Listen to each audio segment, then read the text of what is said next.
Bugun bilyard stoli yuragi haqida gaplashamiz. Bilyard stoli sifati uni tashqi ko'rinishiga qarab baholanmaydi, balki ichki ko'rinishda, ya'ni toshiga qarab baholanadi. Bugungi kunda sifatli stollarda 3 xil tosh ishlatiladi: grafit, granit, slanit.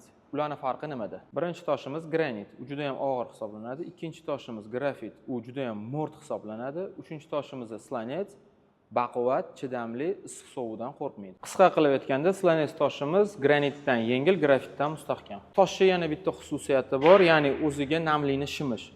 Agar tabiiy toshdan qilingan bo'lsa, bu namlikni tezroq shimadi. Agar sun'iy biror bir jism aralashtirilgan bo'lsa, buni suvni shimish darajasi pasayib ketadi.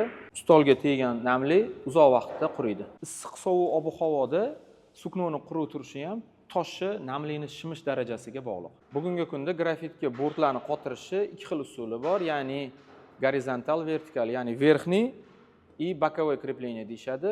Shu ikki usul bo'yicha farq qiladi. Verxniy krepleniyali stolimizni yig'ish juda ham oson hisoblanadi.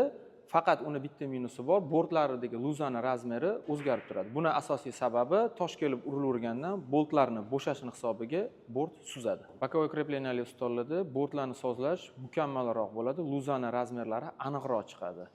Bitta minusi ustalar uchun uni sozlash qiyinroq hisoblanadi. Bundan kelib chiqib ayta olamizki, stollar sifati uni toshiga hamda bortlarini aniq sozlanganligiga bog'liq. Bu videoni bilyardxona ochmoqchi bo'lgan yoki bilyard stol olmoqchi bo'lgan tanishingizga jo'natib qo'ying.